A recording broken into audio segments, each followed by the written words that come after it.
Alright, so welcome to the next tier list in the weight classes for the UFC. And this time we're going over against lightweight. And kind of like the main kind of like stereotype for this is the amount of like character development amongst like the rosters.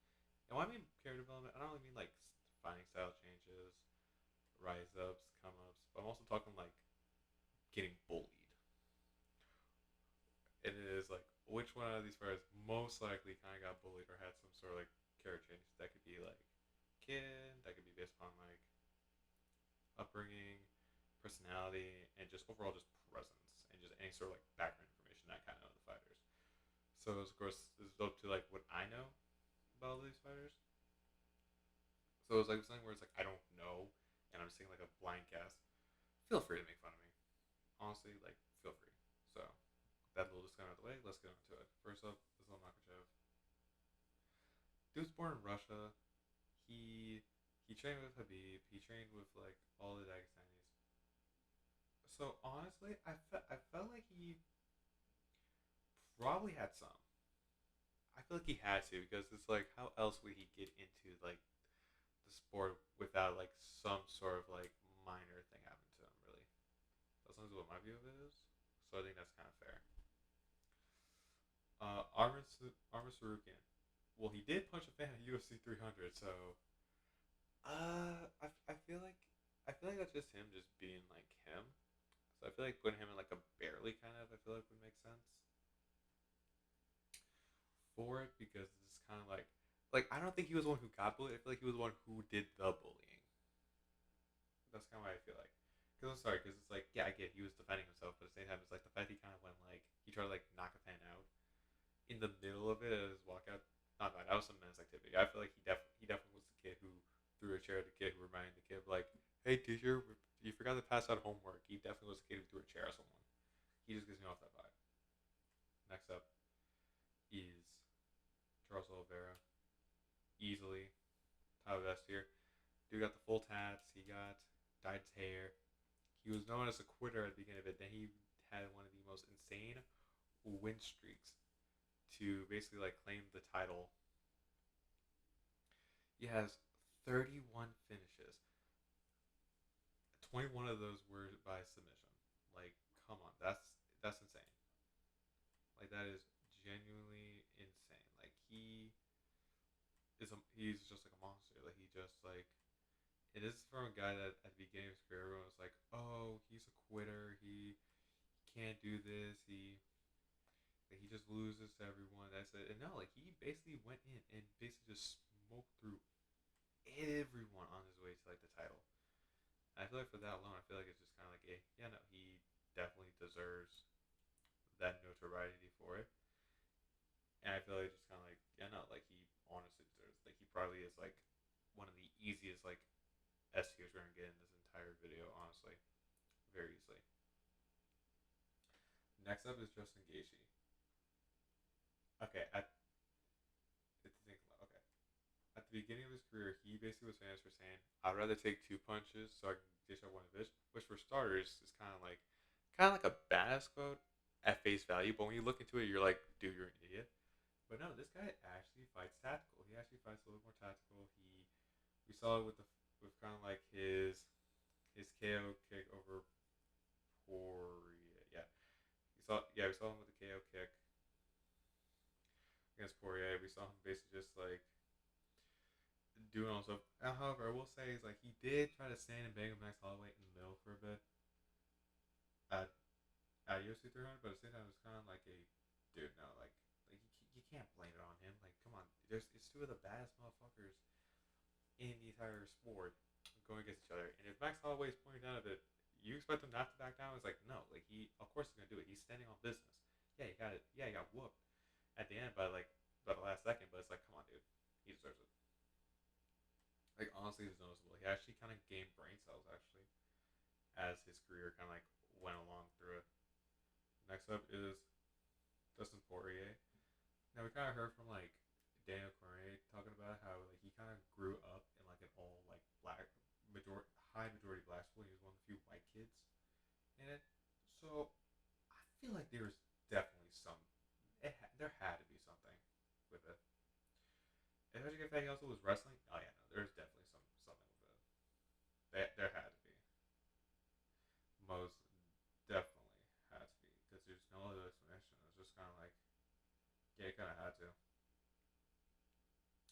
Next up is Mateus Gamrot, and Mateus.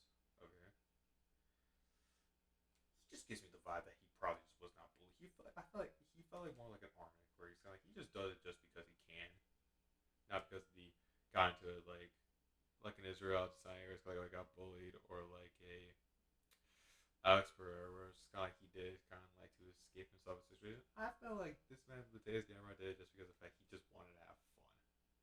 He just did it for the thrills.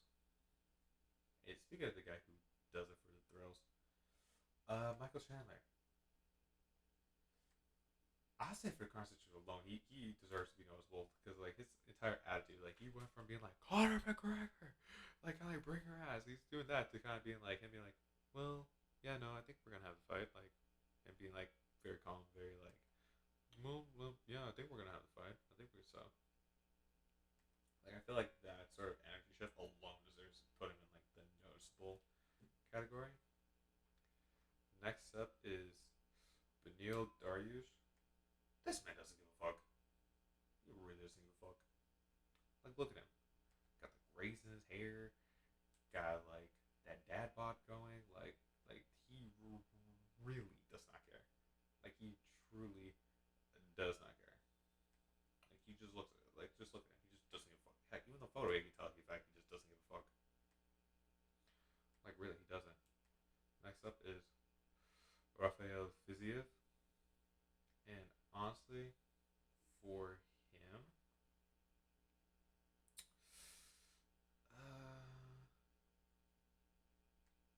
I feel like he's probably like in the Armin category. I feel like he definitely was in like an Armin type of situation where it was kind of like he got bullied like a little bit, but then he became the bully. He became what he sought to destroy kind of situation. He just kind of gives me off like that sort of presence, that vibe to him. So yes, I feel like that's probably like a fair decision for him.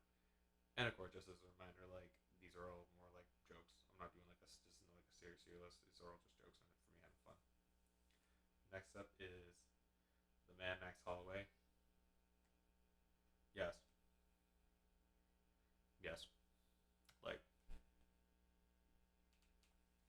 Like dude started off being kind of like the simple like Hawaiian to rise up to be champion, then to be like the most badass gatekeeper in like the entire UFC. He is ranked in two different divisions just for knocking out one dude. Come on, he automatically does it, and he's gonna fight like Ilya Taporia on October. Like, come on for like UFC Day of Noches. Like, come on, dude. Like that'd be fun. Like, come on, he automatically deserves it. He deserves it immediately for what he has done for like the sport and kind of like his who he is as kind of like a person, like kind of as a character. I feel like he easily deserves it. Renato Moicano.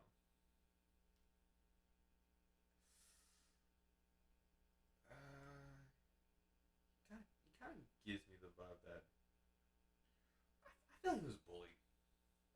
I feel like he was bullied. Of course, when I mean like character. Of course, this is back to the topic. When I say like character change, I'm talking like either within the UFC beforehand or just off of like presence and vibes, kind of, and just off the vibes. Renato seems like a guy who kind of got into the sport because of like some bullying. Feel like he was. I feel like he was kind of bullied. I ain't gonna lie. To like some degree. Yeah, because he kind of gives off that vibe a little bit. I ain't gonna lie. The main one, next one up is Dan Hooker. Dyed his hair bleach white like the man do Bronx.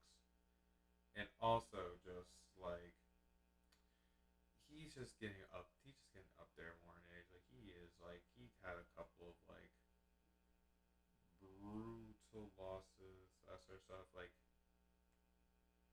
he lost to Arnold Allen, he lost to Islam, he lost to Michael Chandler. He just also just like even if you just look at like the breaks he takes like in between like the fights. Like he basically been out for like a year after taking like a couple months like off from a split decision win. Like you know, for that alone, like there was definitely some change. He definitely got like he was definitely one like he got bullied when he was younger. Most definitely, he has to be. There's no other thing. Next up on our list is Benoit Saint Denis. The lore of him just goes crazy. The lore. A special service member. Just the lore of him just goes absolutely hard. Like he's up there. All I know for a fact is when this guy kind of like retires and is like fully done with the sport, like the lore he's gonna tell his kids is gonna go absolutely bonkers of what he did. That man got some stuff in him. He got some stuff in him. Honestly, he does. Like there is no way. Next up is Rafael dos Anjos, and for him,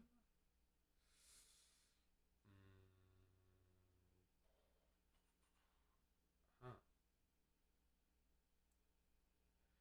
See, he's on two fight lose streak. He's 39. He kind of gives me the vibe. He kind of like barely cares. Kind of gives me the vibe. Next up is Jalen Turner. He doesn't give a fuck. Do 6'3". He just like dude just looks like he just towers over everyone. Dude does not give a fuck. No way. Yeah, that's more accurate. No way. Yeah. Dude just looks like he just having the time of his life. He just having fun. He just really doesn't care. Really, that's kind of vibe he gives me. So that was kind of like a simple one. And next up is Petty Pimblett.